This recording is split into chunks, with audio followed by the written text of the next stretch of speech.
नमस्कार, स्वागत है आप सभी का टीसीएस पाठशाला पर। और आज छठवीं क्लास है इंडियन ज्योग्राफी की, जो हम लोग कंटिन्यूअस इसे पढ़ रहे हैं। मंडे टू फ्राइडे रोज़ शाम 7 बजे ये क्लास आती है। तो आज हम लोग बात करेंगे फॉर्मेशन ऑफ हिमालयाज़ के बारे में। मतलब लास्ट वाली क्लास में हम लोगों ने इंट्रोडक्शन ऑफ हिमालयाज़ पढ़ा था। हम लोगों ने हिमालय की रेंजेस के बारे में थोड़ी सी बात करी थी कि ट्रांस हिमालय कहाँ है, या ग्रेटर हिमालय कहाँ है, या मिडिल या लेसर हिमालय कहाँ है, या शिवालिक कहाँ है। हम लोगों ने इस पर बात करी हुई थी।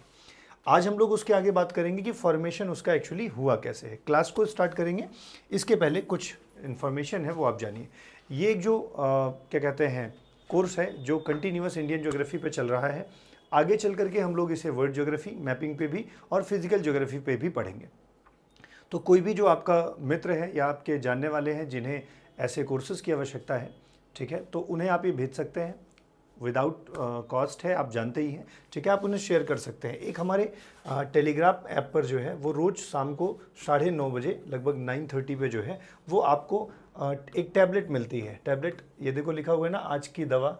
मतलब रोज़ शाम को जो है आपको एक टैबलेट मिलती है। 5 क्वेश्चन होते हैं जो PYQs होते हैं या तो MCQs होते हैं। वहाँ से हम लोग फैक्ट लेकर के आपके लिए आते हैं और ये बहुत ज़्यादा फ़ायदेमंद है। अभी पिछले एग्ज़ाम से अगर आप मैच करेंगे ना, तो बहुत सारे क्वेश्चन जो है वो अपनी इसी टैबलेट से आई है, जो कि 1 महीने से इनिशिएटिव हम लोग चला रहे हैं। 1 महीने से रोज़ 5 क्वेश्चन दिए जाते हैं और ये बहुत फ़ायदेमंद आपकी परीक्षाओं के लिए।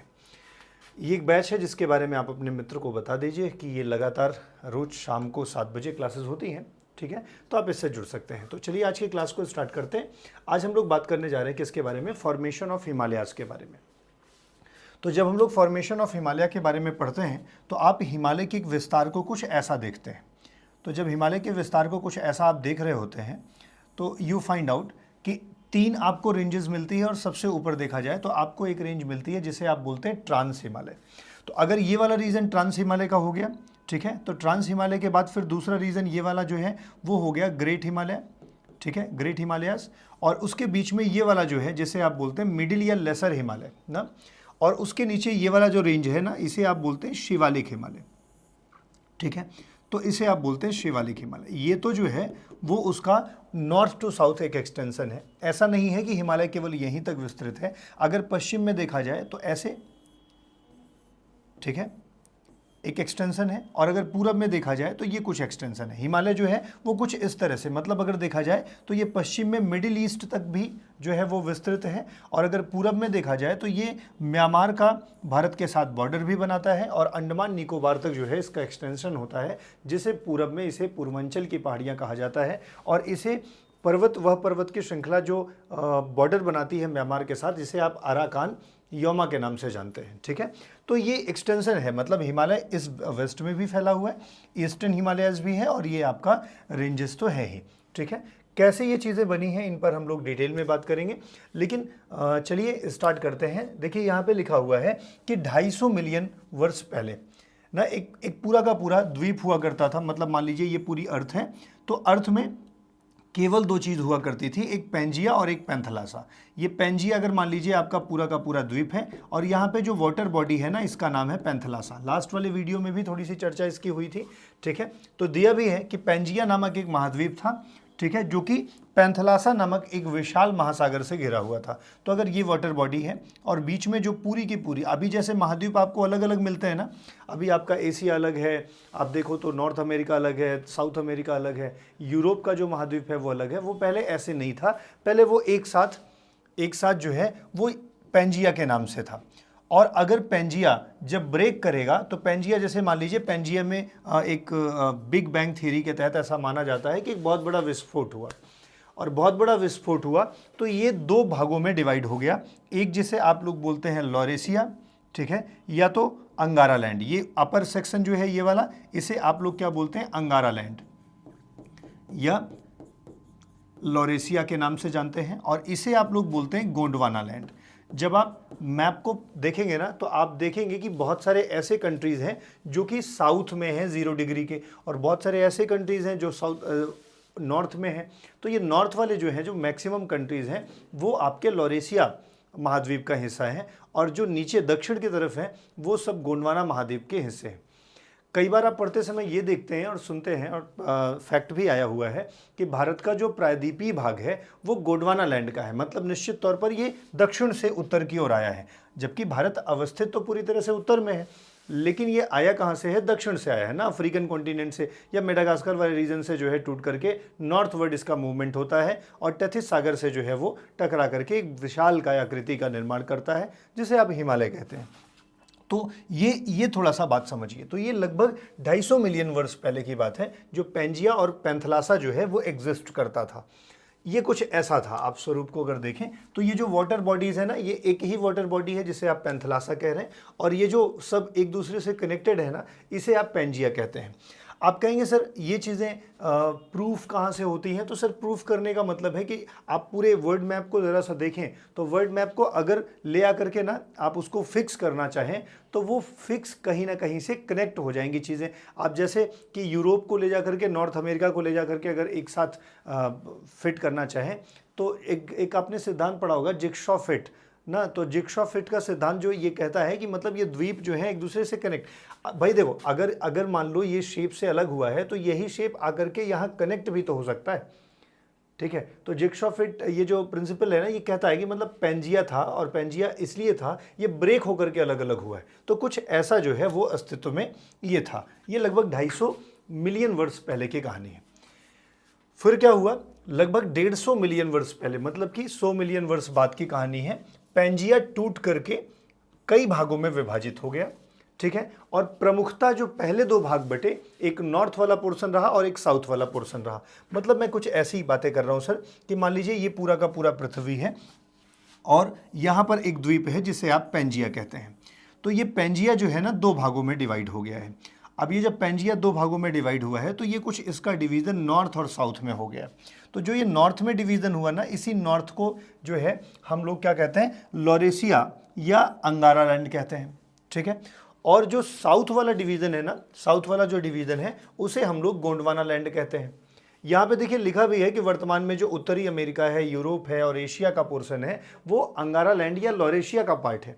और अगर हम गोंडवाना की बात करें तो जो दक्षिण अमेरिका है, अफ्रीका है, दक्षिण भारत है, ऑस्ट्रेलिया है, अंटार्कटिका है, ये सब गोंडवाना लैंड के पार्ट हैं, ठीक है। तो अब एक बात और समझिए, मान लीजिए कि ये जो पूरा का पूरा कॉन्टिनेंट है, अगर मान लीजिए ये दो भागों में डिवाइड हो गया तो इसके बीच में निश्चित तौर पर थोड़ा सा गैप आ गया होगा, और ये जो गैप वाला पोर्शन है ना, ये वाटर फिल कर देगा। तो वाटर फिल करेगा तो इसके बीच में सागर का निर्माण हो जाएगा। ऐसे जहां जहां द्वीप अलग होते होते चले गए तो वाटर को जगह मिली, और वो जो है छोटे सागर या महासागरों के रूप में परिवर्तित हो गए।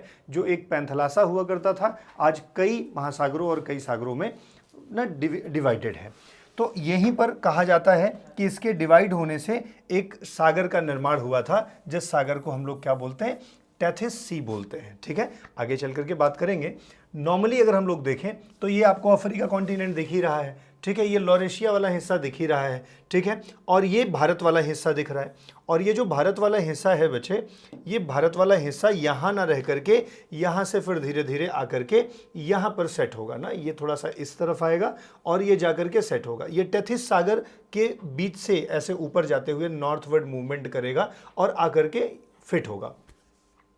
ये कुछ ऐसा हिस्सा आप देख रहे हैं। जब ये कनेक्टेड था तो ये वाटर बॉडी एग्जिस्ट नहीं करती थी। ये सब जो वाटर बॉडीज़ हैं ये एग्जिस्ट नहीं करती हैं। टेथिस सागर भी तब एग्जिस्ट नहीं करता है, लेकिन जब ये अलग अलग होते हैं तो बीच में स्पेस मिल जाता है, और ये जो एक पूरा का पूरा आपको समुद्र दिख रहा है ये टेथिस सागर है, ठीक है। डिवीज़न के साथ फॉर्मेशन हो रहा है चीज़ों का। पेंजिया के टूटने से अंगारा और गोंडवाना लैंड के बीच एक लंबा सकरा समुद्र बन गया, जिसे किस नाम से जानते हैं? टेथिस सागर के नाम से जानते हैं। मतलब टेथिस एक्चुअली पहले एग्जिस्ट नहीं करता था, लेकिन टेथिस कैसे बना? जब गोंडवाना और अंगारा लैंड डिवाइड हुए तो बीच में जो स्पेस बना वो उसको वाटर ने फिल करा, और उसे हम लोग किस नाम से जाने लगे? उसे हम लोग जानते हैं टेथिस सागर। और एक नॉर्मल सा बात है भाई, देखो समझो, जैसे ये मान लीजिए ये कॉन्टिनेंट है, ऐसे उदाहरण मान लीजिए ये कॉन्टिनेंट है, तो कॉन्टिनेंट के इधर मान लीजिए जल है, तो कभी भी अगर कॉन्टिनेंट के आसपास जो सागर होगा तो वहां पे देखेंगे ना, तो नदियां निश्चित तौर पर अपने वाटर को डिस्चार्ज कर रही होंगी, एक कॉन्टिनेंट की बात नहीं कर रहे हैं, जितने भी कॉन्टिनेंट होंगे ना उसके बगल में नदियां जो होंगी कॉन्टिनेंट की, वो सब जाकर के आसपास के महासागर या सागर में गिर रही होंगी। तो जिस समय बच्चे ये नदियां गिर रही होंगी यहाँ जाकर के, तो ये अपने साथ बहुत सारे सेडिमेंट ले आती हैं, अपने साथ ये बहुत सारे सेडिमेंट्स ले आती हैं, बहुत सारे छोटे छोटे कण ले आते हैं, और ये कण यहीं पर डिपॉजिट हो जाता है।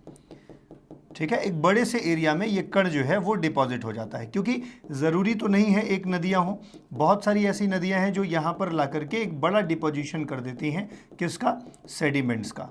और ये सेडिमेंट्स का जो डिपोजिशन है आप देख रहे हैं ना, कॉन्टिनेंट यहीं तक है लेकिन सेडिमेंट यहाँ तक डिपॉजिट हो सकता है ना, एक बड़े एरिया में जो है वो सेडिमेंट का डिपोजिशन होता रहता है। मैं ज्योग्राफी में जब यह बोल रहा हूँ कि कुछ दिनों में, तो कुछ दिनों का मतलब ऐसा नहीं है कि 2-4-10 दिनों में, मतलब कि ये हज़ारों वर्षों की कहानी हो सकती है। ठीक है, तो कई हजार वर्षों में ऐसी घटनाएं होती कि यहाँ से कंटिन्यूअस जो है वो क्या आ रहा है, सेडिमेंट, और ये सेडिमेंट जो है वो आकर के यहाँ पर इकट्ठे होते चले जा रहे हैं। ठीक है, तो टेथिस सागर में बहने वाली जो नदियां थी वो भारी मात्रा में वहां पर तलछट जमा करना, तलछट जमा करने का मतलब यहाँ पे क्या है बच्चे, यहाँ पर है वही सेडिमेंट के जमा होने की बात की जा रही है। तो वहां पर क्या जमा हो जा रहा है, सेडिमेंट जमा हो जा रहा है, और जब सेडिमेंट वहां पर जमा हो रहा है तो स्थिति क्या बन रही है जरा देखो। अगर मानो एक कॉन्टिनेंट इधर है और एक कॉन्टिनेंट इधर है, अगर दो कॉन्टिनेंट है तो इधर भी तो रिवर जो है वाटर डिस्चार्ज करेगी। आप कहोगे सर इधर ही क्यों करेगी, इधर नहीं करेगी क्या, भैया इधर भी करेगी। कुछ रिवर इधर भी डिस्चार्ज कर सकती है, जिधर भी डिस्चार्ज करेंगी वाटर को वहाँ पर क्या आएगा, सेडिमेंट्स आएगा, और ये सेडिमेंट्स क्या होंगे, यहीं पर ऐसे इकट्ठा होते चले जाएंगे। और ये सेडिमेंट्स अगर इकट्ठा होंगे, और ज़रा सोच के देखिए, अगर एक कॉन्टिनेंट ऐसा है और एक कॉन्टिनेंट ऐसा है और बीच में इसके भी सेडिमेंट है और इसके भी सेडिमेंट है, अगर ये दोनों कॉन्टिनेंट को लाया जाए, कॉन्टिनेंट को नज़दीक लाया जाए, तो ये सेडिमेंट्स जो होंगे बीच में दबेंगे कि नहीं दबेंगे, कॉम्प्रेस होंगे कि नहीं होंगे, तो कॉम्प्रेस होंगे ना। ऐसी ही कुछ स्थिति बनेगी भारत और यूरेशिया की प्लेट की। अभी आकर के चीज़ों को समझाते हैं, ये बात आई होप आपको समझ में आई होगी। ठीक है, थोड़ा सा और आगे बढ़ते हैं। तो ये टेथिस सागर है।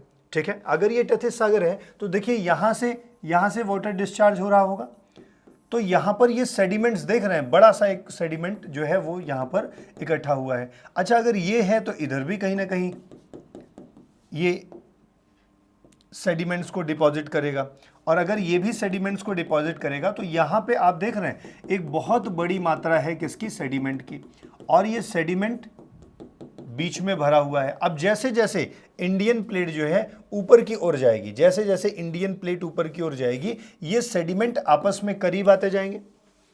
पहले करीब आएंगे, कंप्रेस होंगे, जब तक ये करीब आ पाएंगे, ठीक है। उसके बाद भी अगर प्रेशर बढ़ता रहेगा तो इनकी जैसे कोई स्थिति ऐसी हो और उस पर लगातार ऐसे प्रेशर बनता चला जाए, तो ये कुछ इस स्थिति में ऐसे हाइट इसकी बढ़ती चली जाएगी। तो ये इसके सेडिमेंट जो हैं वो रिस्पॉन्सिबल थे इंडिया और ये जो यूरेशिया की प्लेट थी, बीच में जो ये समुद्र था, इसके बीच में जो हिमालय का फॉर्मेशन हुआ, ये इसी सेडिमेंट की वजह से हुआ था, जिसे आप हिमालय को वलित पर्वत बोलते हैं ना। तो ये ऐसे ही फोल्ड माउंटेन बने थे। आइए थोड़ी सी और चर्चा करते हैं। तो ये टेथिस सागर आपको दिख रहा है, ठीक है, और टेथिस सागर में ये यूरेशिया की प्लेट दिख रही। अब यूरेशिया की प्लेट में जो है इंडियन प्लेट वो आकर के क्या करेगी, कोलाइड करेगी। भारतीय प्लेट, देखो एक स्टेटमेंट, जैसे मान लीजिए ये यूरेशियन प्लेट है, ऐसे मान लेते हैं ये यूरेशियन प्लेट है, और ये कौन सी प्लेट है, ये इंडियन प्लेट है। मैं 2-3 स्थितियों को यहां पर समझाता हूं, आप आई होप समझेंगे। ये अगर एक प्लेट जो है वो इंडियन प्लेट है, जैसे इसे हम यूरेशियन प्लेट लिख लेते हैं, और इसे हम लोग कौन सी प्लेट समझते हैं, इंडियन प्लेट समझते हैं। और बीच में आप सभी लोग जान रहे हैं कि यहां पर डिपोजिशन है बहुत ज़्यादा किसका, सेडिमेंट्स का, ठीक है, यहां पर सेडिमेंट्स का बहुत ज़्यादा डिपोजिशन है। अब जैसे जैसे ये प्लेट आगे बढ़ेगी, अब मैं फिर एक बात और समझाऊं यहां पर कि मैंने अभी जो भी इंडियन प्लेट ली है, ये यूरेशियन प्लेट ली है। बच्चे ये दोनों की दोनों प्लेट कैसी है, कॉन्टिनेंटल प्लेट है। कौन सी प्लेट है, कॉन्टिनेंटल प्लेट है, मतलब महाद्वीपीय प्लेट है, ठीक है। ये भी कॉन्टिनेंटल है और ये भी कॉन्टिनेंटल है। आप कहेंगे सर आप इसको कॉन्टिनेंटल प्लेट कह रहे हैं, इसका मतलब है कोई और प्लेट होती है क्या? यस, एक और प्लेट होगी, इसी के नीचे अवस्थित होगी, जिसे हम लोग बोलेंगे, एक मिनट, जिसे हम लोग बोलेंगे महासागरीय प्लेट। यहां पे देख लेते हैं, एक होता है महासागरीय प्लेट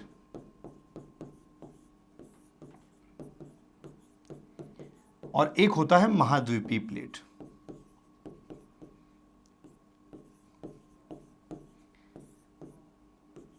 तो ये जो महासागरीय प्लेट होती है ना, तो महासागरीय प्लेट इन कंपैरिजन टू महाद्वीपीय प्लेट, जो महाद्वीप के जो प्लेट होते हैं, ओशियनिक प्लेट जिसे आप बोलते हैं, तो ओशियनिक प्लेट और अगर कॉन्टिनेंटल प्लेट के बीच में हम अगर वजन को समझें तो एक नॉर्मल सा ऐसा फिनोमिना याद रखिए कि अगर मान लीजिए ये कॉन्टिनेंटल प्लेट है और ये ओशियनिक प्लेट है, तो हमेशा ओशियनिक प्लेट जो होगी कॉन्टिनेंटल प्लेट से ज़्यादा भारी होगी, इसका वेट ज़्यादा होगा।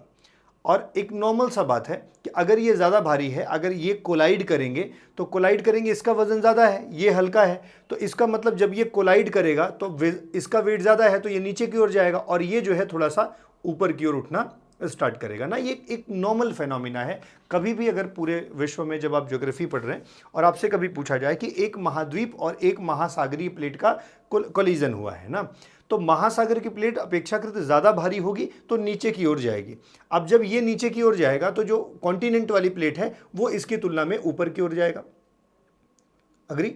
तो अगर हम लोग बात करें इस वाली प्लेट के बारे में, तो हमने कहा ये दोनों महाद्वीप की प्लेट है और इसी के नीचे कौन सी प्लेट है? एक होगी कौन सी? ओशियानिक प्लेट, और इसके भी नीचे ओशियानिक प्लेट। तो भैया अब जरा सा थोड़ा सा समझते हैं, कॉन्टिनेंट नहीं है तो ओशियानिक प्लेट है, या अगर कॉन्टिनेंट है तो हम उसको कॉन्टिनेंटल प्लेट बोलेंगे। अब अगर इसको थोड़ा सा इस तरह से समझें सर कि यहाँ पर एक प्लेट है मान लीजिए, और ये यूरेशिया की प्लेट है, और बीच इधर एक प्लेट है जो कौन सी है? ये वाली इंडिया की प्लेट है, इंडियन प्लेट है, और बीच में एक सागर है जिसका नाम है टेथिस सागर। और टेथिस सागर में कोई कॉन्टिनेंट तो है नहीं, तो ये कौन सी प्लेट है? ये ओशियानिक प्लेट है। मतलब समझ रहे हैं? इंडियन प्लेट, ये कॉन्टिनेंट है, ये कॉन्टिनेंट है, और ये ओशियानिक प्लेट है, मतलब ये कॉन्टिनेंटल प्लेट है, और ये भी कैसी प्लेट है? कॉन्टिनेंटल है, और ये ओशियानिक प्लेट है। अगर इन तीनों में कंपैरिजन किया जाए तो ये सबसे भारी होगी, ये हैवीएस्ट है। और अगर भारी है, और अगर मान लीजिए कि टेथिस सागर वाली प्लेट का यूरेशिया वाली प्लेट से क्या हो जाए? कोलिजन हो जाए, तो टेथिस सागर वाली प्लेट भारी है, यूरेशिया की प्लेट भले ही बड़ा सा महाद्वीप है, लेकिन जब महासागर की प्लेट की बात की जाए महाद्वीप से, तो हमेशा महासागर की प्लेट क्या होगी? ज़्यादा भारी होगी। तो अब जब इनके बीच में कोलिजन होगा तो ये टेथिस सागर वाली प्लेट यूरेशिया प्लेट के नीचे चली जाएगी। अग्री? तो यही कुछ कोलिजन में हुआ है। जैसे जैसे ये महाद्वीप आगे आता गया, वैसे वैसे ये टेथिस सागर वाली जो प्लेट थी, ये टेथिस सागर वाली प्लेट कैसे जाने लगी? अंदर की ओर जाने लगी, और ये जो यूरेशिया की प्लेट है ये थोड़ा सा हाइट में ऊपर की ओर जाने लगी। और यहां पर टेथिस सागर में क्या है? सेडिमेंट है बहुत सारे, और बहुत सारे सेडिमेंट है, इन पर भी दबाव पड़ रहा है, इन पर भी दबाव पड़ रहा है। तो यहां पर क्या हो रहा है? ये सेडिमेंट भी ऊपर की ओर उठ रहे हैं। ये प्लेट तो ऊपर की ओर उठी रही है, साथ में ये सेडिमेंट भी ऊपर की ओर उठ रहे हैं, इन पर प्रेशर लगातार बढ़ता चला जा रहा है। और जब इन पर लगातार प्रेशर बढ़ रहा है तो इसका मतलब है कि बीच के सेडिमेंट क्या हो रहे हैं? ऊपर की ओर जा रहे हैं। अब ये और अगर इधर से ज़्यादा टक्कर होगी तो ये वाली प्लेट और नीचे चली जाएगी, ये वाली प्लेट की स्थिति कुछ यहाँ तक आ जाएगी, और ये जो कॉन्टिनेंट है वो कुछ ऐसी स्थिति में आ जाएगा। अब जब कॉन्टिनेंट और नज़दीक आया और ये वाली प्लेट नीचे की ओर जाने लगी, तो निश्चित तौर पर यहाँ पे जो सेडिमेंट है उनकी हाइट थोड़ी और ज़्यादा बड़ी हो जाएगी, और ये वाली प्लेट भी तो थोड़ी सी ऊपर की ओर उठ जाएगी। मतलब इसको बहुत प्रैक्टिकली तो अब मतलब विजुलाइज कराना, देख मैं अगले क्लास में कोशिश करूंगा कि वीडियो इसके कुछ रख सकूं, लेकिन ये बात आप समझ रहे होंगे। जैसे जैसे कॉन्टिनेंट इधर से धक्का दे रहा है, आप कहेंगे सर ये इधर क्यों नहीं खिसक रहा है? बहुत बड़ी प्लेट है तो इसलिए ये स्टेबल है। ये वाली प्लेट नॉर्थ की तरफ आ रही है तो यहाँ से नज़दीक आते जा रही है, तो ये जो टेथिस वाली प्लेट है वो नीचे चलती चली जा रही है, क्योंकि महासागर की प्लेट है, और महासागर की प्लेट भारी होने के कारण कॉन्टिनेंटल प्लेट के नीचे सबमर्ज करती चली जा रही। यहाँ जो क्या है? यहाँ जो सेडिमेंट्स हैं उन पर लगातार प्रेशर पड़ता चला जा रहा है, दबाव हो रहा है, और दबाव के कारण उनकी हाइट लगातार उठती चली जा रही है। एक समय जब कभी भी जब कभी भी भूगोल में आप ये पढ़ रहे हो कि एक कॉन्टिनेंटल प्लेट है और एक जो है ओशियानिक प्लेट उसके अंदर जा रही है, तो ये ओशियानिक प्लेट काफ़ी अंदर तक जब चली जाएगी तो एक समय के बाद ये यहाँ पर पिघल जाएगी, और जब ये पिघलेगी तो मैग्मा में परिवर्तित हो जाएगी। मतलब जब आप पढ़ते हैं क्रस्ट, मेंटल और कोर के बारे में, तो क्रस्ट के नीचे मेंटल, मेंटल के नीचे कोर, अगर इनको हम लोग दो भागों में डिवाइड करें तो ऐसा माना जाता है कि क्रस्ट अगर सॉलिड है तो इसके बीच में जो है वो लिक्विड है, फिर उसके बाद सॉलिड, फिर लिक्विड, ऐसा ना क्रम बनता है। तो ये जैसे ही पृथ्वी के अंदर जा रही होगी इसको हीट ज़्यादा मिलेगी, और एक समय वह मेंटल वाले उस पोर्शन में चली गई है जहाँ पर इसको गर्मी के कारण क्या हो जाएगा, ये पिघल जाएगा, और जब गर्मी के कारण ये पिघलेगा तो यहाँ पर मैग्मा की संख्या बढ़ती, मैग्मा का मात्रा बढ़ता चला जाएगा, यहाँ पर ज़्यादा मैग्मा हो जाएगा, और ज़्यादा मैग्मा हो जाएगा तो मैग्मा क्या करेगा, ऊपर की ओर निकलने का प्रयास करेगा। इधर एक प्लेट है, इधर एक प्लेट है, बीच में ये वाली प्लेट बहुत अंदर चली गई है, तो यहाँ पर आप कई बार एक और कॉन्सेप्ट देखेंगे ज्वालामुखी का।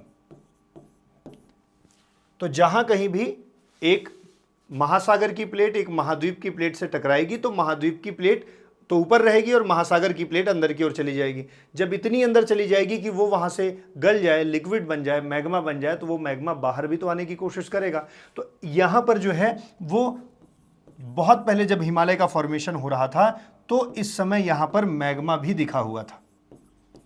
आप कहेंगे आजकल तो सर हिमालय पर मैग्मा नहीं, ज्वालामुखी कम दिखते हैं। कारण है उसका, क्योंकि ये प्लेट और नज़दीक आ गई और ये वाली प्लेट यहाँ तक आ गई है, और ये जो महासागर की प्लेट है ना सर, ये एकदम अंदर चली गई है। अब इस समय इंडियन प्लेट कंटिन्यूअस किससे टकरा रही है, इंडियन प्लेट टकरा रही है किससे, यूरेशिया की प्लेट से। अब बीच में कोई भी गैप नहीं बचा है, और जब बीच में कोई भी गैप नहीं बचा और जितना इसको नीचे जाना था, पिघलना था, मैग्मा निकलना था, सब निकल चुका है। तो अब यहां पर हिमालय के रीजन्स में देखें तो आपको ज्वालामुखी के प्रमाण बहुत कम मिलेंगे, बाकी पहले आपको मिलते थे उसके कारण है। लेकिन प्लेट अगर दो टकराएंगी तो यहां पर एक और स्थिति तो बनती है भूकंप की। प्लेट टेक्टोनिक्स पढ़ेंगे तो ये समझ में आ जाएगा।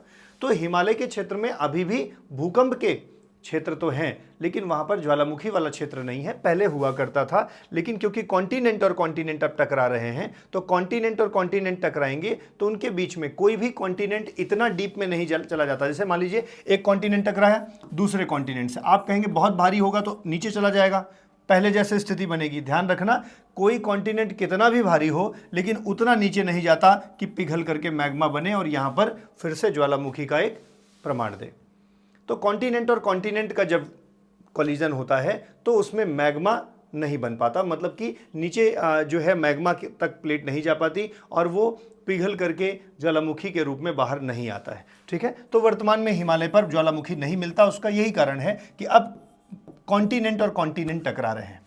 ये कुछ एक ग्राफिक्स है आपके लिए, आप इसको थोड़ा सा अगर समझें तो जो बातें मैंने आपको बताई हैं वही यहाँ पर जो है वो समझाई भी गई है। देखिए, इंडियन प्लेट, ठीक है, और इधर जो है यूरेशियन प्लेट रखी गई है। ये प्लेट जैसे जैसे नज़दीक आ रही है, ये टथिस सागर है, ठीक है, और जैसे जैसे ये नज़दीक आ रही है ये वाली प्लेट अंदर की ओर चलती चली जा रही है। जब अंदर की ओर ये जाएगी तो पिघलेगी और यहाँ से क्या निकलेगा, मैग्मा निकलेगा। लेकिन अगर यही स्थिति जो है और ज़्यादा हो जाए तो जब ये और नज़दीक आ जाएगी तो यहाँ पे ये टथिस सागर था, इसका जो सेडिमेंट है ये और नज़दीक आएगा, थोड़ा सा ऊपर उठने लगेगा। अच्छा, जब इधर से दबाव पड़ेगा, ये इतनी बड़ी प्लेट है कि स्टेबल हो नहीं रही है, तो धीरे धीरे ये और अंदर चली जाएगी और यहाँ पर दबाव बढ़ता चला जाएगा। अगर थ्रस्ट बहुत ज़्यादा हो जाएगा तो हमारे पास स्थिति तीसरी सामने आ जाएगी कि यहाँ से ये प्लेट बहुत नज़दीक आ जाएगी और बहुत नज़दीक आने के कारण जो है इस पर दबाव बनता चला जाएगा और ये ऊपर उठने लगेगा। ठीक है, ये वाली जो प्लेट थी जो अंदर जा रही थी, देखिए जिससे कि मैग्मा बन रहा था, ये वाली प्लेट अंदर जा रही है और यहाँ पर जाकर के ख़त्म हो चुकी है। अब ये प्लेट इसके अंदर जाएगी ही नहीं, तो यहाँ पर अब आपको मैग्मा ऊपर आते हुए नहीं दिखेगा। लेकिन इसकी ऊंचाई बढ़ जाएगी, इसकी ऊंचाई बढ़ जाएगी और इसकी ऊंचाई बढ़ जाएगी। रीज़न क्या है, यहाँ से थ्रस्ट लगातार पड़ रहा है और यहाँ से जो है दबाव लगातार पड़ रहा है, तो ये फोल्ड हो जाएगा ना, फोल्ड होकर के जो है क्या बना देगा, माउंटेन बना देगा। आप देख रहे हैं ये फोल्ड होकर के जो है वो क्या बन रहे हैं, माउंटेन बन गए हैं। ठीक है, यहाँ पर फोल्डिंग हुई है, यहाँ पर फोल्डिंग हुई है, यहाँ पर फोल्डिंग हुई है, तभी तो हम लोग कहते हैं ट्रांस हिमालय बना है, ग्रेट हिमालय बना है, मिडिल और शिवालिक हिमालय बना है, राइट। तो ये कुछ पिक्टोरियल आपके लिए समझ थी। जैसे भारत के बारे में जो हम लोग चर्चा करें तो भारत का ये वाला हिस्सा, मतलब कि आप देखेंगे कभी ये पैंजिया और क्या कहते हैं पैंथलासा ही हुआ करता था, फिर ब्रेक हुआ, टेथिस सागर का फॉर्मेशन हुआ, फिर ये इंडियन प्लेट जो यहाँ थी धीरे धीरे ऊपर की ओर जाने लगी, फिर ये इंडियन प्लेट थोड़ी और ऊपर आई, और उसके बाद देखा जाए तो इंडियन प्लेट अपने वर्तमान स्थिति में आकर के बन गई और यहाँ पर हिमालय का निर्माण हो गया, और ये जो टेथिस सागर था ये समाप्त हो गया। ये कुछ मतलब आपको समझने के लिए है कि 250 मिलियन वर्ष पहले शुरू हुई कहानी। ठीक है, भारत का नॉर्थवर्ड मूवमेंट स्टार्ट हुआ लगभग 150 क्या कहते हैं मिलियन वर्ष पहले, जिस समय अगर आप इसको थोड़ा सा पीरियड में हिस्टोरिकली बांटें तो जुरासिक पीरियड के समय में जो है इसका मूवमेंट चालू होता है, फिर क्रिटेशियस मूवमेंट के समय में थोड़ा और ऊपर आता है, और फिर उसके बाद ये वर्तमान की स्थिति में आ जाता है प्रेजेंट डे में। तो मुझे लगता है कि आपको ये बात समझ में आई। कभी ये केवल पैंजिया पैंथलासा हुआ करता था, फिर लॉरेशिया और गोंडवाना हो गया, फिर अलग अलग द्वीप बन गए, और इंडिया की वर्तमान स्थिति आप ना इसे देख करके समझ रहे होंगे मुझे लगता है। ये कॉन्टिनेंट के नाम, ठीक है, आप इसे मुझे लगता है जानते ही हैं। भारत को उपमहाद्वीप क्यों कहा जाता है ये मैंने अपनी पहली ही क्लास में आपको बताया था। ठीक है, तो यूरेशियन प्लेट के नीचे भारतीय प्लेट के धंसने से कई भूवैज्ञानिक विशेषताओं का निर्माण हुआ, जैसे सिंधु, श्यांगपो, सिवनी क्षेत्र और मुख्य केंद्रीय थ्रस्ट। देखो सिंपल सा बात है, अगर ये यूरेशिया की प्लेट थी और यहाँ पर इंडिया वाली प्लेट आकर के जो है वो मर्ज करे। अच्छा, इंडिया की प्लेट मतलब मैं केवल इंडिया नहीं बोलता भाई, इंडियन प्लेट की जब बात करता हूँ तो ये पाकिस्तान, अफगानिस्तान, इधर म्यांमार वाला हिस्सा, और साथ में एक महासागर की भी उसके साथ जुड़ी हुई कनेक्टेड प्लेट। मतलब इंडियन प्लेट की बात करूँ तो आप ये मत सोचे कि इंडिया तो इतना छोटा सा, ये इतना थ्रस्ट कैसे लगा पाया। तो भाई वो भारत जब आ रहा है तो भारत के साथ एक बड़ी प्लेट आ रही है जिसका नाम है इंडियन प्लेट। मैं केवल इंडिया का नाम नहीं ले रहा हूं, ठीक है ना। तो इंडिया भी है, इधर अफगानिस्तान पाकिस्तान वाला रीजन हो जाएगा, इधर म्यांमार वाला पूरा रीजन हो जाएगा, श्रीलंका हो जाएगा, और इसी के साथ साथ बड़ी सी समुद्री प्लेट भी है जो ऊपर की ओर आ रही है। तभी तो इतना ज्यादा थ्रस्ट लगा पाई कि यहां पर हिमालय का निर्माण हो सका, और वो भी दुनिया का सबसे बड़ा वलित पर्वत बन सका। ठीक है, अभी बात करेंगे दुनिया का सबसे बड़ा कैसे बना, ठीक है, उसके बारे में हम लोग बात करेंगे। तो जैसे मान लीजिए ये क्या कहते हैं तिब्बत वाला रीजन है, ठीक है, और यहां से आकर के जो है हिमालय थ्रस्ट लगा रहा है, तो इसके बीच में ये जो जोन बना है, ठीक है, ये जो जोन है जिसे आप लोग क्या टेथिस सागर पहले मानते थे, फिर धीरे धीरे क्या कर गया, सबमर्ज कर गया, और यहां पर क्या बन गया, आपका हिमालय का निर्माण हुआ। ठीक है, एक अलग जो विशेषता में मतलब फीचर्स जो बने वो कौन सा रहा, जैसे आप लोग बोलते हैं formation of Indo Gangetic Brahmaputra plain, Sindhu Ganga Brahmaputra मैदान। वैसे रिवर्स के बारे में ना हम लोग आगे चल के डिटेल में बहुत अच्छे से पढ़ेंगे कि सिंधु जल विवाद क्या है, सिंधु नदी निकलती कहाँ से है, सहायक नदियाँ क्या हैं। लेकिन जब हिमालय बन रहा था तो हिमालय में बहुत सारे जो है वो ग्लेशियर्स बने, भाई ऊंचाई बढ़ी तो ग्लेशियर्स बने, और ग्लेशियर से निर्मित हुई बहुत सारी नदियाँ। ठीक है, तो बहुत सारी जो नदियाँ बनी उन्हीं में से एक प्रमुख नदी कौन सी, सिंधु है। वैसे हम लोग ब्रह्मपुत्रा भी पढ़ते हैं, वहां से निकलने वाली गंगा, ये प्रोमिनेंट नॉर्थ की 3 रिवर जो है वो मानी जाती है। इन्हें ग्लेशियर्स कहा जाता है ना।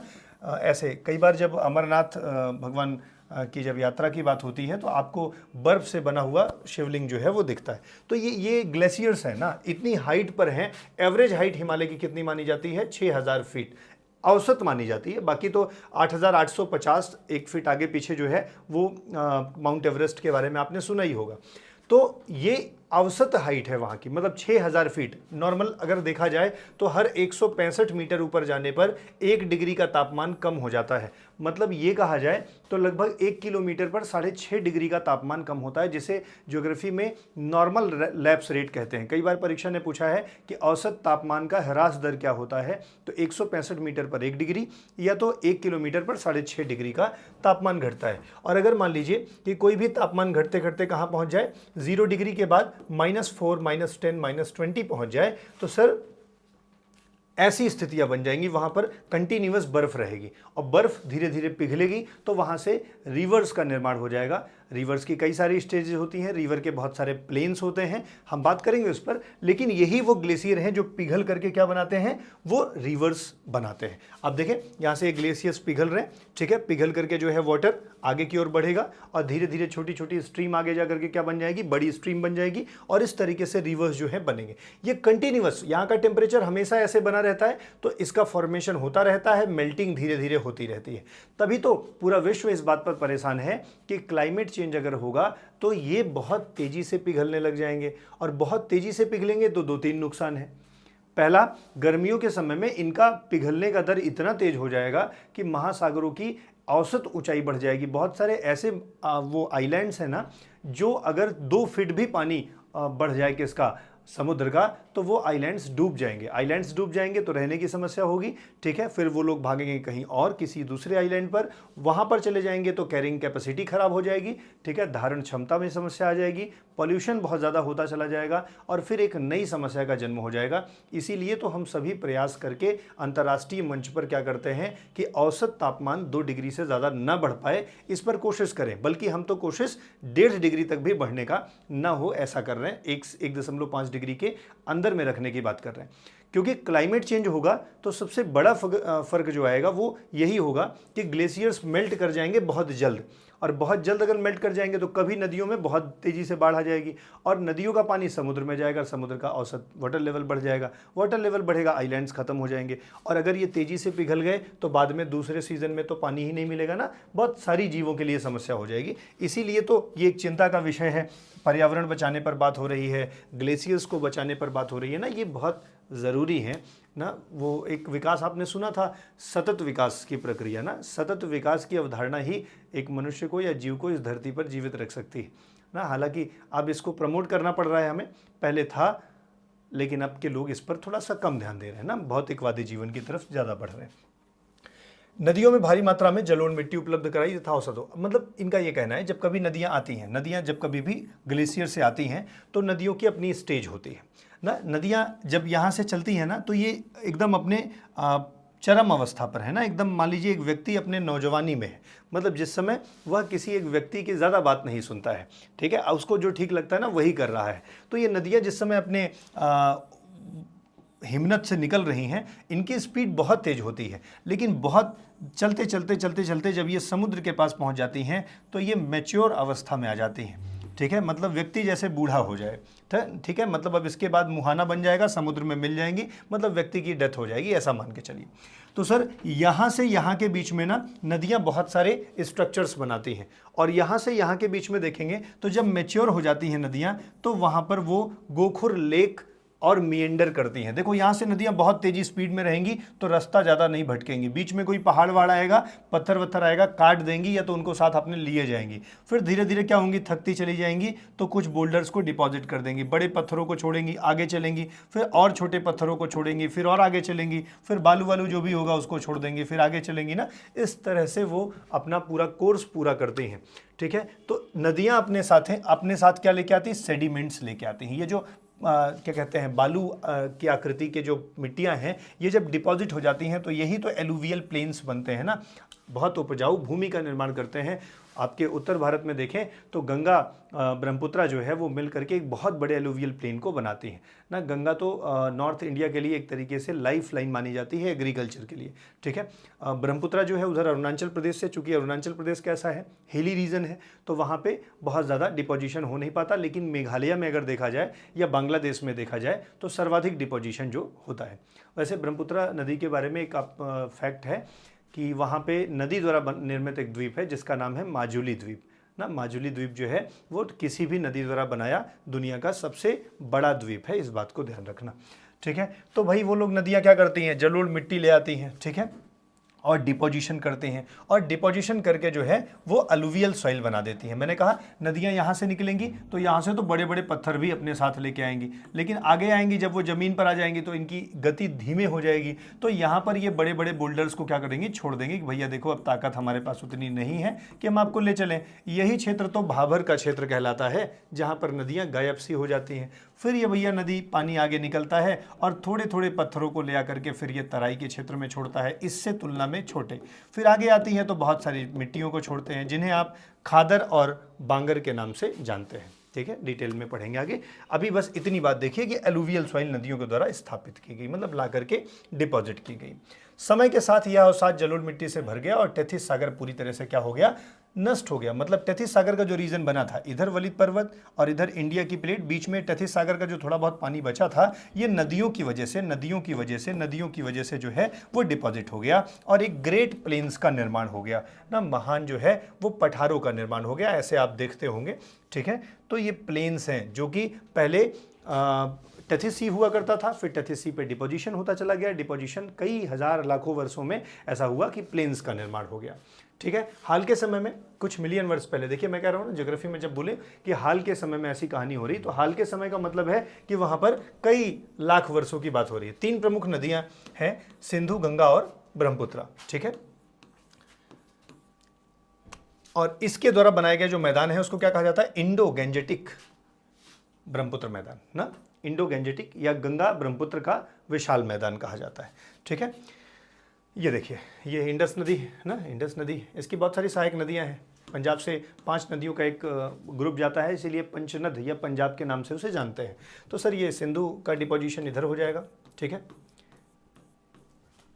ये गंगा नदी, ठीक है, उसकी सहायक नदियां बहुत सारी होंगी। ये ब्रह्मपुत्र नदी, ये पूरा का पूरा, ये वाला, ये वाला, ये वाला, ये पूरा जितना भी ग्रीन एरिया दिख रहा है ना, ये सब डिपॉजिट एलुवियल सॉइल है। डिपोजिशन किसके द्वारा, 3 प्रमुख नदियों के द्वारा किया गया है। ठीक है, और यहीं पर ग्रेट प्लेन्स का निर्माण हुआ है। मतलब चर्चा हो रही है ये वाले सर, ये प्लेन्स और ये प्लेन्स ना, ये तीनों जो है इंडो गैंजेटिक ब्रह्मपुत्र प्लेन कहा जाता है। डन। अगर हम लोग हिमालय के, भाई देखो हिमालय जब फॉर्मेशन हो गया तो हिमालय, अच्छा एक ही बार में तो हिमालय जो है वो इतनी तेजी से टक्कर तो दिया नहीं कि एक बार में सीधे हिमालय बड़ा सा बन गया ना। जब कभी कोई दो चीज़ के बीच में कोलिजन होता है, तो जब कोलिजन हुआ तो सबसे पहले हिमालय का उस पार वाला रीजन थोड़ा सा वलित पर्वत के रूप में मुड़ा, जिसे आप ट्रांस हिमालय कहते हैं। फिर उसके बाद कलीजन और कंटिन्यू रहा, तो यहाँ पर दूसरे क्रम में कलीजन हुआ ना, थोड़े और पर्वत बने। फिर उसके बाद क्या हुआ, और जोर लगाया गया, मतलब ये लगातार, तो और तीसरे क्रम में बना, और एक चौथे क्रम का जिसे आप शिवालिक कहते हैं। हिमालय जो है वो कई मल्टीपल फोल्ड में बना हुआ है ना, ऐसा नहीं कि मतलब एक बार में टकराव हुआ और हिमालय बनता चला गया ना।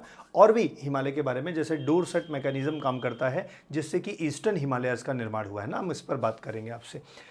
तो इस तरह से मल्टीपल फोल्ड जो है वो आपको हिमालय में मिलेगा। तो हिमालय के बारे में जब हम लोग रेंजेस देखेंगे ना, तो आपको कुछ ऐसी रेंजेस जो है वो मिलेंगी। जैसे पहली ट्रांस हिमालय।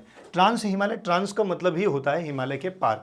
तिब्बत वाले रीजन में अगर आप जाएंगे ना, तो जो महान हिमालय के उत्तर में, मतलब अगर ये मान लीजिए ये आपका ग्रेट हिमालय है, तो यहाँ पर जो रेंज है, जैसे काराकोरम रेंज देखेंगे, कैलाश रेंज देखेंगे, कैलाश मानसरोवर वाली रेंज, तो ये ट्रांस हिमालय में आता है ना। और उसके बाद आता है महान हिमालय, फिर आता है ये मध्य या तो लेसर हिमालय, फिर आता है उसके बाद शिवालिक हिमालय। तो भैया सबसे पहले क्या पढ़ेंगे, ट्रांस हिमालय कैसे बना ना, इन सब पे चर्चा करेंगे। इसी को हम तिब्बतन हिमालय भी कहते हैं। फिर ग्रेटर हिमालय, जिसका एक नाम है हिमाद्री ना, खूब पूछा है। एक सह्याद्री होता है कि हिमाद्री होता है। सह्याद्री वेस्टर्न घाट को कहा जाता है, पश्चिमी घाट जो होते हैं उनको सह्याद्री कहते हैं, और हिमाद्री जो है वो महान हिमालय को कहते हैं। इतना थोड़ा सा ध्यान रखें। फिर उसके बाद लेसर या मिडिल हिमालय। बच्चे परेशान इसमें है, लेसर सोचते हैं छोटा वाला है, नहीं लेसर और मिडिल एक है, थोड़ा ध्यान रखना भैया इसको। चौथे में है शिवालिक। शिवालिक हिमालय को ही बोलते हैं आउटर हिमालयाज ना। कई बार लोगों को लगता है कि लेसर मतलब सबसे छोटा, मिडिल मतलब बीच में, और ग्रेटर मतलब सबसे बड़ा। नहीं, ग्रेटर मतलब सबसे बड़ा, मिडिल और लेसर एक ही है, और जो शिवालिक है उसी को आउटर हिमालय कहते हैं। और एक भैया आपको मिल जाता है ईस्टर्न हिल्स या पूर्वांचल हिमालय। हालांकि मैंने कहा था ना, इधर भी जो है पश्चिम में भी एक्सटेंशन है जो कि मिडिल ईस्ट तक जाता है। हिमालय का एक्सटेंशन जो है मिडिल ईस्ट तक उधर पश्चिम में जाता है। डन। तो ये कुछ 5 डिवीजन है। एक तो आपका कौन सा हो गया, सबसे उधर का ट्रांस हिमालय हो गया। ट्रांस के बाद आपका हिमाद्री हो गया। हिमाद्री के बाद में मिडिल या तो लेसर हो गया। फिर कौन सा हो गया सर, फिर शिवालिक हो गया। शिवालिक के बाद हमने ईस्टर्न हिमालयाज, मतलब अराकान योमा या तो म्यांमार के साथ बनते हुए बॉर्डर की बात कर रहे हैं, जो कहाँ तक जाएगा, अंडमान निकोबार तक जाएगा। वही चीज़ें हिंदी में लिखी गई हैं, ठीक है, आप इसे आसानी से देख सकते हैं। हाँ, ये हिमालय की प्यारी सी चोटी, इसके व्यूज़ लेने के लिए, मतलब केवल ऐसा देखने के लिए, कई बार गोल्डन दिखता है, कई बार वाइट कलर का दिखता है, लोग बहुत दूर दूर तक घूमने चले जाते हैं। ठीक है, तो इस तरह से आज वाली क्लास में हम लोगों ने हिमालय के बारे में बात करी कि कैसे उसका निर्माण हुआ ना। वो टेथिस सागर आपको समझ में आया, नॉर्थवर्ड मूवमेंट समझ में आया, पेंजिया और पेंथलासा समझ में आया, गोंडवाना और अंगारा लैंड समझ में आया। ठीक है, और सेडिमेंट कैसे डिपॉजिट हुए और कैसे महासागर की प्लेट अंदर चली गई, वहाँ पे पहले ज्वालामुखी मिलते थे, अब नहीं मिलते हैं। रीज़न है कि कॉन्टिनेंट आपस में कोलाइड कर रहा है। दो महाद्वीप अगर कोलाइड करेंगे तो कोई भी इतना नीचे नहीं जा पाएगा कि वह गल जाए और वहाँ पर मैग्मा का फॉर्मेशन हो जाए। ठीक है, ऐसी बहुत सारी बातें आपको बतानी थी जो आज वाली क्लास में बताए। कल इसके आगे और सारी चर्चाएं करेंगे, जैसे महान हिमालय को अलग से पढ़ेंगे। ठीक है, ट्रांस हिमालय को अलग से पढ़ेंगे, उनसे जुड़े हुए फैक्ट्स पढ़ेंगे। कई बार पूछ लेता है कि जो है वो हिल स्टेशंस कहाँ पड़ते हैं, कश्मीर वैलीज़ कहाँ पड़ती हैं, वी शेप वैली क्या शो करती है ना, ऐसी बहुत सारी चीज़ें समझाते हैं। एक बात और समझ लीजिए, ये जो हिमालय है ना, ये हमारा अभी भी यंग फोल्ड माउंटेन माना जाता है। बोले पर्वत तो है ही, कहा कहते हैं यंग है। अब यंग का मतलब क्या है? यंग मतलब अभी इसमें और निर्माण हो रहे हैं। आप कहते हैं कैसे निर्माण हो रहे हैं? तो देखो, कभी कभी क्या होता है कि नदियों का रास्ता बदल जाता है। जैसे नदियाँ अगर मान लीजिए ऐसे जा रही हैं तो ढाल ऐसे था, अचानक से यहाँ पर हिमालय की मिट्टी थोड़ी सी बढ़ गई तो ये नदी कुछ ऐसे जाने लगी। अग्री? तो नदियों का क्रम का बदलना एक तरीके से निर्माण होने को दिखाता है। कई बार ना अलग अलग शेप की वैलीज बन जाती हैं, वी शेप्ड वैलीज बन जाती हैं। ये भी नदियों के क्या कहते हैं, वो हिमालय के नवीन होने की बात करता है ना। तो कई बार अगर ऐसा पूछ ले कि हिमालय जो है वो एक नवीन पर्वत है, उसका उदाहरण क्या है, तो उसका उदाहरण है कि उसमें अभी भी डेवलपमेंट हो रहे हैं। ठीक है, तो चलिए आज की क्लास में हमेशा की तरह हम लोग क्या करते हैं, कुछ क्वेश्चंस करते हैं। क्लास के बाद कुछ क्वेश्चंस। तो अब बारी है प्रश्नों की। ठीक है, लेकिन आपको ये क्लास कैसी लगी ज़रूर एक अच्छा सा कमेंट करके बताया करिए। ठीक है, और साथ ही में कुछ अपने दोस्तों को शेयर कर दिया करिए ताकि उनके तक भी बात पहुँचे। और हम लोग भी जो आपके लिए काम कर रहे हैं ना, प्रशंसा मतलब थोड़ी सी चाहिए होती है कि हम लोग काम करते रहें। हमारी टीम कहाँ कहाँ से कंटेंट बढ़िया से ढूंढ के ले आती है। ठीक है, हम लोग उसके लिए रिकॉर्ड करते हैं और आप तक पहुँचाते हैं। ठीक है, कोई कॉस्ट तो इसकी है नहीं, लेकिन आपसे इतना तो सपोर्ट चाहिए ही कि आप इसे अन्य लोगों तक पहुँचा दें। ठीक है, इतना कर दिया करिए भाई, मोरल थोड़ा सा बूस्ट हो जाता है। चलिए कुछ क्वेश्चंस हैं इन्हीं टॉपिक से जो आज आपने पढ़ा है। पहला क्वेश्चन है, हिमालय की भूवैज्ञानिक संरचना के संबंध में निम्नलिखित कथनों पर विचार करो। मतलब कि जियोलॉजिकल जो स्ट्रक्चर है उसके बारे में कुछ कथन है, सही गलत बताना है। तो पूछना है सही कौन सा है। नंबर 1, हिमालय जो है वो characterised by young, weak and flexible geological structure. Young है, ठीक है, वीक है मतलब यंग है, इसमें अभी निर्माण हो रहा है ना, तो ये भी सही है। फ्लेक्सिबल है मतलब इसमें उतार चढ़ाव हो रहा है, थोड़ा बढ़ रहे हैं थोड़ा घट रहे हैं ना, हो सकता है ये सही हो। The Himalayas are as stable as not subject to tectonic movements. नहीं, मैंने आपको बताया था कि वहाँ पर टेक्टोनिक्स मूवमेंट तो होते हैं और टेक्टोनिक्स मूवमेंट होने के मतलब वजह से ही तो वहाँ पर भूकंप आता है ना। हाँ, वहाँ पर अब ज्वालामुखी नहीं मिलता है लेकिन वहाँ पर टेक्टोनिक एक्टिविटी होती है। तो दूसरा तो बिल्कुल गलत है और पहला जो है वो करेक्ट है। इसका मतलब इसका उत्तर हो जाएगा केवल एक ना, उत्तर हो जाएगा केवल एक। अगर आपको कोई डाउट है तो कमेंट करिए, ठीक है, उस पर बात की जा सकती है। दूसरा क्वेश्चन है, consider the following statement about the formation of Indo Gangetic Brahmaputra plain. मतलब जो भारत में सिंधु गंगा ब्रह्मपुत्र मैदान बना हुआ है उसके बारे में कुछ कथन है, उन पर विचार करो। Number 1, plain was formed. ये प्लेन बना हुआ था due to the deposition activity of the Indus, Ganga and Brahmaputra. मतलब सिंधु, गंगा और ब्रह्मपुत्र नदी के द्वारा जो अवसाद लाया गया था उसके डिपोजिशन से बना है। बिल्कुल, एलुवियल सॉइल उसी से बनी हुई है, ठीक है ना, उसके द्वारा जो सेडिमेंट्स लाए गए उसी से बना हुआ है। पहला स्टेटमेंट तो सही है। टेथिस सागर जो है played a significant role in the formation of this plain. Tethys सागर ने एक महत्वपूर्ण भूमिका निभाई थी इस प्लेन को बनने में। अरे नहीं भैया, टेथिस सागर ने तो हिमालय के बनने में भूमिका निभाई थी क्योंकि उसके सेडिमेंट को ऊपर उठा करके हिमालय बना दिया गया था ना। टेथिस सागर का इस बात में कोई रोल नहीं है कि प्लेन कैसे बना। प्लेन के बनाने में रोल किसका है? मतलब सिंधु, गंगा और ब्रह्मपुत्र नदियों का। मतलब दूसरा वाला ठीक नहीं लग रहा है, पहला करेक्ट है। मतलब इसका भी उत्तर कौन सा हो जाएगा? Only one. ठीक है, दूसरे क्वेश्चन का भी जवाब कौन सा है? Only one. क्वेश्चन नंबर तीसरा आपके सामने है, the Himalayas include the Purvanchal hills and their extension. बिल्कुल, हिमालयाज में जो है पूर्वांचल हिल है, पूर्वांचल की पहाड़ियां हैं, शामिल हैं, बिल्कुल सही है ना। अराकान योमा मैंने आपसे बताया था म्यांमार का बॉर्डर बनाती है। अच्छा, वो क्वेश्चन भी आ गया, Arakan Yoma in Myanmar is an extension of Purvanchal. बिल्कुल सही है, ये भी सही है, ये भी सही है। पूछना बताना कौन सा है? करेक्ट, मतलब दोनों सही है, ए भी सही और बी भी सही। ठीक है, अगले प्रश्न की ओर चलते हैं। कुछ कथन है उनके बारे में बात करनी है, और वो भी ट्रांस हिमालय के बारे में। They are located north of the greater Himalayas, ये ग्रेटर हिमालयस है, इधर है काराकोरम लद्दाख और जास्कर श्रेणी ना, तो काराकोरम लद्दाख और कैलाश श्रेणी ना, ये जो श्रेणी है मतलब ये नॉर्थ में है, इसके नॉर्थ में है, north of the greater Himalayas, बिल्कुल पहला कथन सही है। दे extend into parts of central Asia, ये जो ट्रांस हिमालय है ना, ये सेंट्रल एशिया में भी थोड़े से फैले हुए हैं, बिल्कुल फैले हुए हैं। हिमालय का पार्ट जो है ये सेंट्रल एशिया तक भी ऐसे विस्तृत है। इसका मतलब है स्टेटमेंट 1 भी करेक्ट है और स्टेटमेंट 2 भी करेक्ट है। ठीक है, पहला और दूसरा दोनों के दोनों स्टेटमेंट करेक्ट है। पूछा क्या है, करेक्ट कौन सा है ना, तो दोनों सही, दोनों। ठीक है सर, क्वेश्चन नंबर तीसरा आसान है, मतलब अभी आपने जो पढ़ा है ना वही से क्वेश्चन है, तो इसलिए बहुत इस पर टेंशन नहीं लेना है। थोड़ा सा कोशिश करो, लगेगा, पॉज कर लो वीडियो को, फिर उत्तर दो, उसके बाद आगे बढ़ो। भारतीय प्लेट के उत्तर की ओर बढ़ने के परिणाम स्वरूप हिमालय का निर्माण हुआ। पूछ रहे हैं कि हिमालय के बारे में, मतलब भारतीय प्लेट और उसकी गति के बारे में बताओ। भारतीय प्लेट के उत्तर की ओर बढ़ने से हिमालय बना। भाई उत्तर की ओर आया तभी टैथिस सागर के सेडिमेंट को उठा पाया। ठीक है, यूरेशियन प्लेट के नीचे भारतीय प्लेट के धंसने से दक्कन के पठार का निर्माण हुआ। नहीं, पहला तो सही है, दक्कन का पठार मतलब समझ रहे हो बच्चे, ये वाली कहानी, ये वाला, ये दक्कन का पठार कहलाता है। तो जो दक्कन का पठार है ना, जो काली मिट्टी का बना हुआ है, जिसमें रीयूनियन महाद्वीप की वजह से वहाँ पर क्या बन गया था, वहाँ पर एक पूरी लेयर बन गई थी, क्या कहते हैं उसकी, ज्वालामुखी के ज्वालामुखी से मान लीजिए बेसाल्टिक लावा जो है उस पर फैल गया था। तो जो दक्षिण का पठार, ये दक्कन का प्लेटू बना हुआ है ना, इसमें यूरेशिया प्लेट के धंसने वसने से कोनो मामला नहीं है। दूसरा गलत है, पहला वाला सही है। पहला क्यों सही है, क्योंकि उत्तर की ओर नहीं आया होता तो टैथिस सागर से यूरेशिया की प्लेट का टकराव नहीं हुआ होता, फॉर्मेशन नहीं होता। एक सही है और दूसरा गलत है। पूछ क्या रहा है, सही उत्तर है 1 ओनली।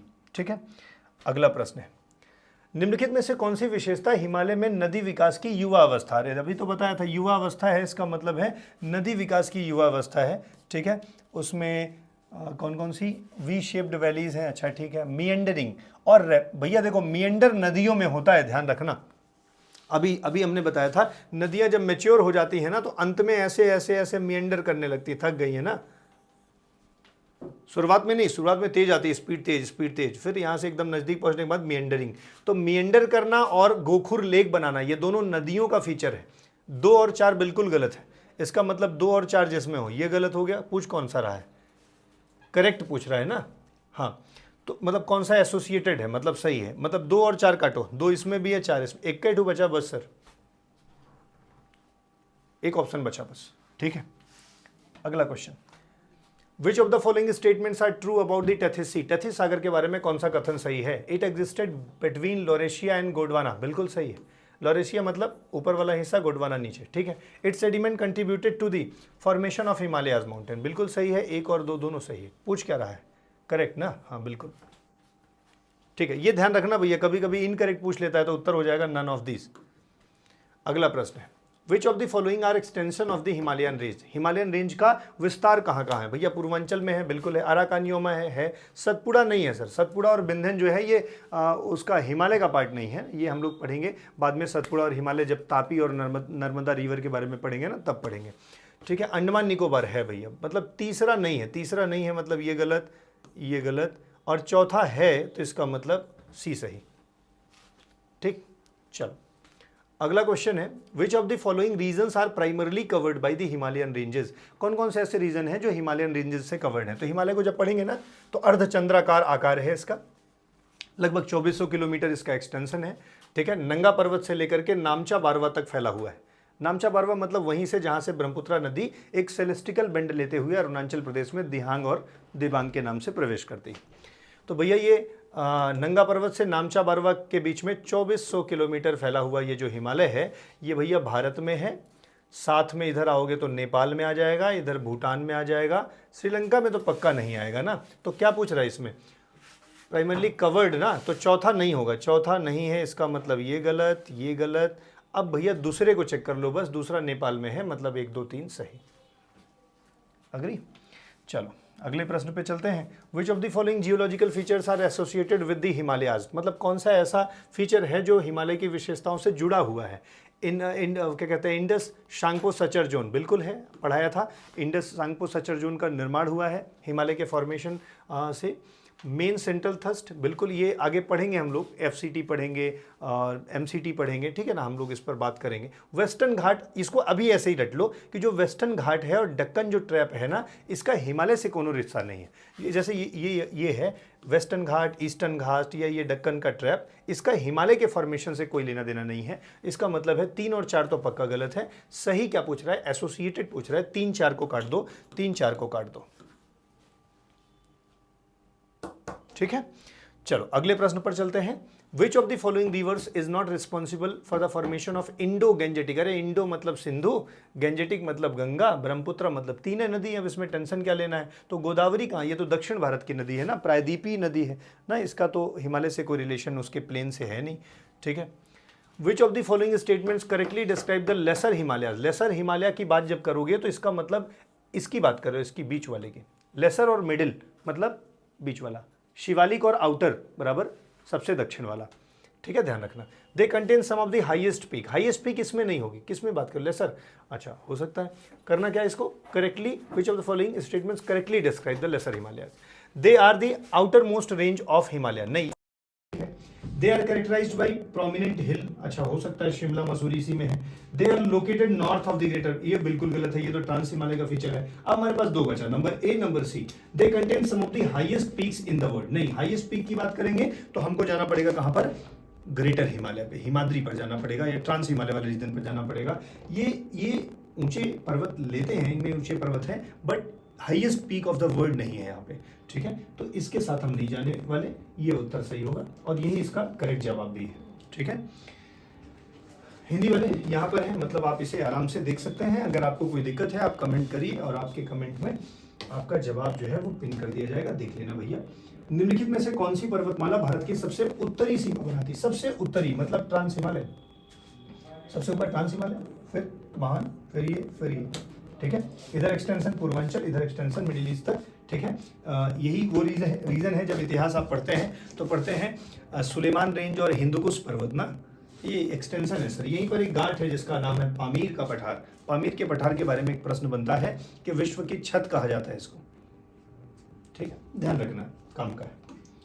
अगला प्रश्न है which of the following geological process is primarily responsible for the formation of Himalaya? पूछ रहे कौन सा ऐसा तरीका था जो हिमालय के निर्माण में सबसे ज्यादा जिम्मेदार था? दरारी घाटी निर्माण, महाद्वीपीय बहाव, भारतीय प्लेट का अवतलन, ज्वालामुखी गतिविधि। ज्वालामुखी गतिविधि से तो नहीं बना था, रिफ्ट वैली फॉर्मेशन से भी नहीं बनेगा। अब हमारे पास बी और सी बचता है, कॉन्टिनेंटल ड्रिफ्ट के कारण या subduction of Indian plate. Indian plate के सबडक्शन के कारण बनना क्या है? हिमालय का पर्वत, भारतीय प्लेट का अवतलन। मतलब हम लोग बात कर रहे हैं geological process is primarily responsible for the formation of Himalayas. Continental drift हुआ था। सबडक्शन ऑफ इंडियन प्लेट जो थी यूरेशियन प्लेट से सबडक्ट करी हुई थी और इसकी वजह से हिमालय का निर्माण हुआ था, ठीक है। मुझे लगता है this is the correct option ना, एक बार चेक कर लेना। मुझे लगता है C is correct option. Continental drift तो हुआ था, लेकिन केवल कॉन्टिनेंट के ड्रिफ्ट से वलित पर्वत बनेगा ऐसा पक्का नहीं है। कॉन्टिनेंट तो थोड़ा बहुत ऊपर नीचे आगे पीछे होता रहता है, लेकिन जहां जहां कॉन्टिनेंट क्या ड्रिफ्ट किया है वहां वहां हिमालय बन गया है क्या? नहीं ना, तो ये बेहतर है। इंडियन प्लेट जो है थोड़ी सी ऊपर की ओर उठी है, ठीक है, और इससे जो है हिमालय का निर्माण हुआ है, ये ज्यादा कन्वीनियंट ऑप्शन।